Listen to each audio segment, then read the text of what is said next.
ئاغای باوڵە فرەکەم تاڵەبانی هیچ یەکیتی.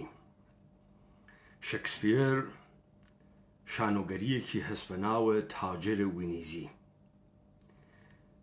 لەوێ کارکتەرێک نیشانەدا لە کەسێ بە ناوە شایلاک، جوویەکی ڕەباخۆر کە لەلایەنە کەسێ بە ناوە ئەنتۆنیۆ تاقیرەکرێ. ئەنتۆنیۆ مەسیحیەکەوە پوڵ خۆی بە مفتی بە قەرزەدا سوویدێ ناسینی. شایلاک کە ئینسانێکی حەقیربووگی تەحقیر کریاگە، تاپای مەرگە ئەنتۆنیۆ ئەچێت بۆ کەندنە 1 پاوند لە گۆشتە لەشە ئەنتۆنیۆ. ئەمشەو ئەزانم ئەهلە خوێندن نییەی، بەڵام ئینگلیسی ئەزانی ئەگەر شەکسپیر تێبگەیت و بەو ئینگلیسیە سەقەتەی ناوە خیابانت هەڵس و کەوتنەکەی بڕۆ نەمایشنامەی تاجر وینیزی بخوێنەوە. تۆ شایلاکی. وەما با پێت بێژم لەم پەلاماردانانەی کە لە بنکەکانە مەلابەختیار داکتە، بەلابەختیار تحت حمایەتە ئاخێزە کوردەوارە سەربەخۆست لەم دەقیقە. مەلابەختیار مڵکێکی گشتیە ئەم مردمەسە.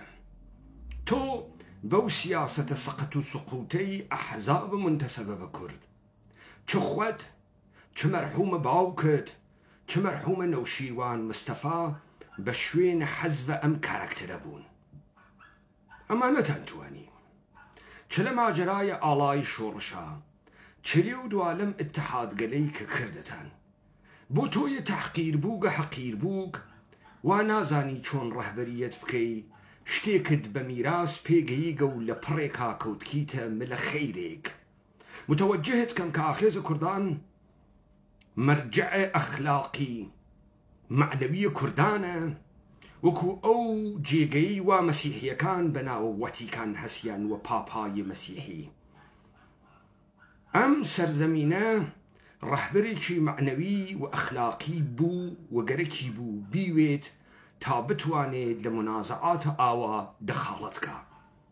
بزانە تۆ بەو تاکتیکە سەخیفانە حیزبیەت گەرەکت بوو تحت ناوە هەیکەلە حیزبە ئیدارە کەرێک بە ناوە یەکێتی، بەدانە ئتهامە ئەلەکیە بەرەو هەولێر چوون و پارتی بوون مەلاوەختیار لە یەکێتی و لە تاریخ خۆی داسڕی.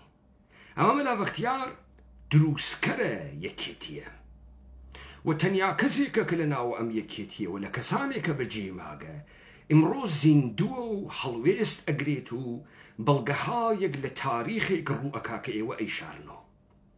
مەلاوەختیار خودە یەکێتیە. مەلاوەختیار ئەگەر شتێک بە ناو مبارزە و شۆڕش هەبێت، بەو دەرک و دەریافتە سەقەتە کوردبازیە، مەلاوەختیار وا لە لوتکەکەیە لە پاکدەسی و لە هەڵوێستە سیاسیە. من ساڵهاس حمایەتم لە هیچ کەسێ نەکردەکە، بەڵام بابزانی من بە مێژوویە کاتێ پەڕیگەم بە تایبەتی لە ناو دەوڵەتە ئێرانی. من داستانە ئایەتوڵڵاه شەریعەت مەداری ئایەتوڵڵاه منتەزری قائم مەقام ڕەهبەری خاسزانم. بابزانی ئەوانەی نەسیحەتت ئەکەن فیتە دەدەن خەریکن و ملۆ ئەتوەن. من ئاخێزە کوردەوارە سەربەخۆ دەمێکە بە شوێنە بیانوویەکە ئاگەڕێم تا حماسەتێ بخولقێنم، تا بتوانم مەتنێک تەبدیلە بە ئەمەڵێک بکەم. بابزانیت گرتنە دام و دەستگا و بنکە و ساختمان مەلاوەختیار لە پێگەی یەکێتی و لە پێگەیەک یەکێک لە ڕەهبەرانە ئەقلیمە کوردستان نایێتە خوارەوە. و بابزانیت منە پەیمانە حەیدەری لەم دەقیقەوە بەبعد لەسەر ئەم کارە کە کردت بابزانی قاچ زیاتر بنی لە شەقامەکانە لەندەن خودە خۆت خۆسەدەم. بابزانی ئەگەر لە ئەقلیما دەسم پێت نەگا، لە لەندەنا دەسم پێتەگا، لە برلینا دەسم پێتەگا، لە ئەستۆکۆڵما دەسم پێتەگا، لە پاریسا دەسم پێتەگا. با بزانی ئەم ڕاوڕوتە لە سەرزەمینە ئێمە تۆ ناتوانی بیکەی و ئەم حەیتەرانە تۆ ناتوانی بیکەی. ئاخێزە کوردان پایانێکیدا بەم ڕاوڕوتکەریەی ئێوە تۆ پێت وان نەبێت لپشت نفرت خلقی لدەسەڵاتە مەسئولینە ئێوە تۆ جاکپۆتت کردگە و بنەوی لە بنەم لە هەر کەسێ لای بۆی خەڵک ئێژێ ئۆخەی و هاتفاقی ناکەفێ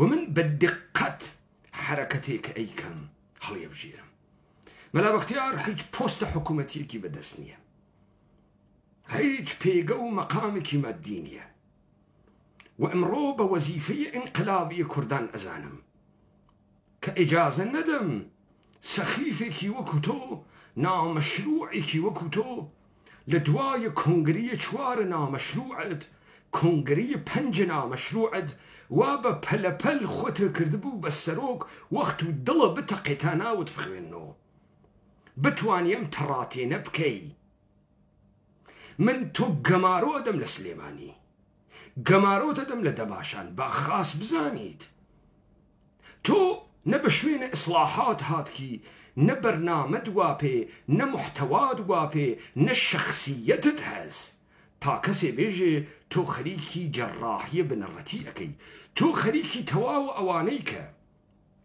تاریخ واقعی بووگن پاکیانەکەی تۆ تا دانەیە بێتاریخە بێهۆڤیەتە وەکو تۆ لە ژێرە ڕاوڕوتە بۆرۆکراسیە عێراق و فیتە دەوڵەتە ئێران لەسەر ئەو پێگە دانیشێت با بزانی من بە شوێنە بیانوە ئەگەڕێم تا خۆسە تۆ یەکی بکێشم با بزانی من لەسەر ئەم قەزیە کە فرسەتە تەڵاویە و لە پشتە دەستبردنە بۆ مەلا بەختیار تێهەڵدانە تۆ بکەم ئاخێزە کوردان کۆ ناوی تۆ و با بزانی یاران من ئامادەن ئەو بەها بە تۆ تەحمیلکەن هەواسە بوێ خەیلی خەریکی تەڕاتێنەکەی هەواسە بوێ پێت وایە مەیان خاڕیە و تۆی خەرکوڕی ئەدەوی و هاتفاقی ناکەفێ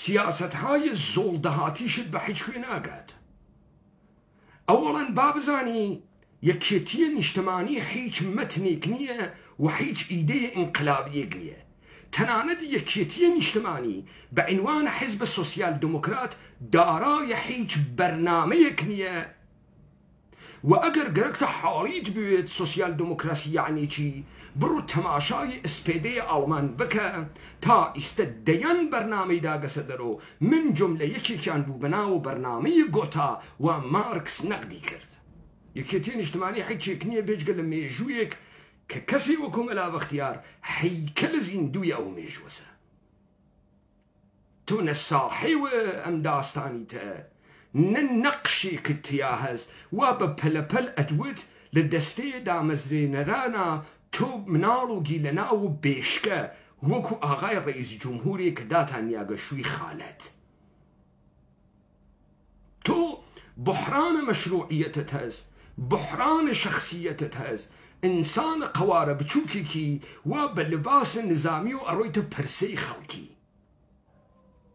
بابزانیت لەم سەرزەمینە پیای تیاماگە و با بزانی من دەمێکە ماتەڵە ئەم فرسەتەم لە تۆی بگرم و با بزانی ئەوانەی وتم تەهدید نەبوو ئەوانەی وتم مستەمسەکە بۆ داهاتوو ئەوانەی وتم من گەرەکمە عەتفە بەما سەبەقی بکەم و وەختێ تێهەڵدانتم کرد بێژم من تەکەتوا ئتمامە حجەتم کرد من بە تۆ وتم بۆیە لە ئەووەڵی شۆ نەسیحەتم کردی بڕۆ نەمایشنامەی تاجرە ونیزی بخوێنەوە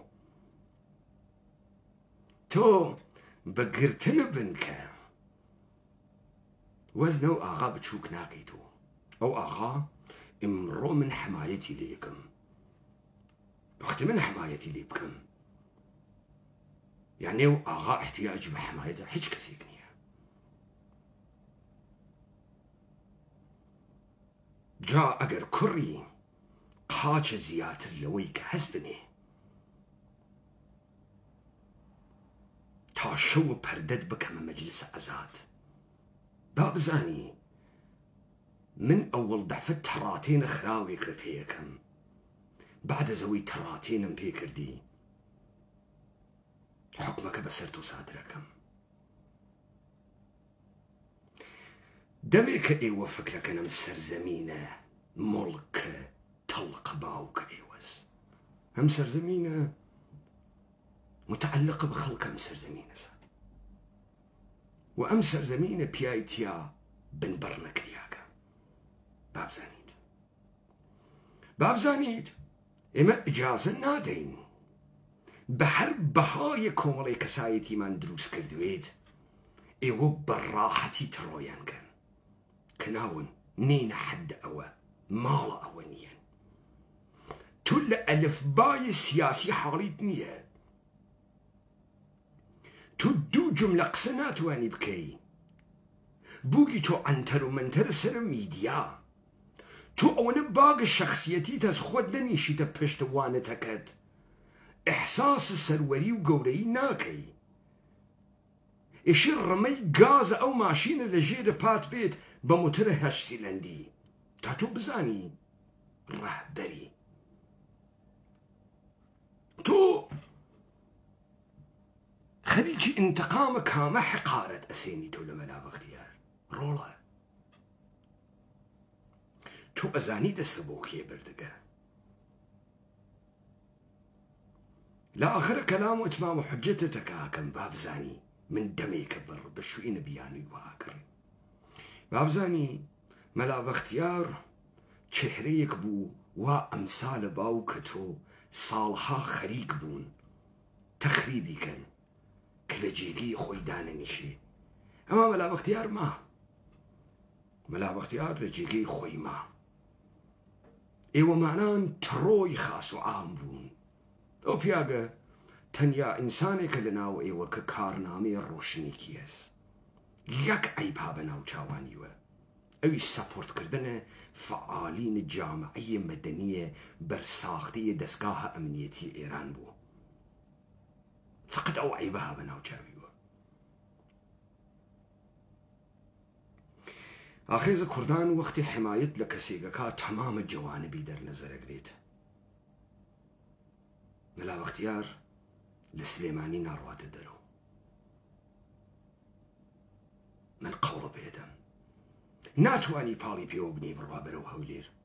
منیش نایەڵم سلێمانی بەجێ بێڵێت. قاچیشە لە حەدە خۆت درێژکەی حتە قاچەشکێنم. ڕۆڵە گیان تۆ هەنووز متەوەجێه نییە ئەگرا کوێز و تەکە کیا تەرەفی. تۆ خڕۆ بووگی تۆ لە سلێمانی ئەگرا سەرزەمینە کوردانە و پشتە هەر ئەربابێک تا ئەنازی ئەربابە بەدەسە ئێمە ناڵێتێ.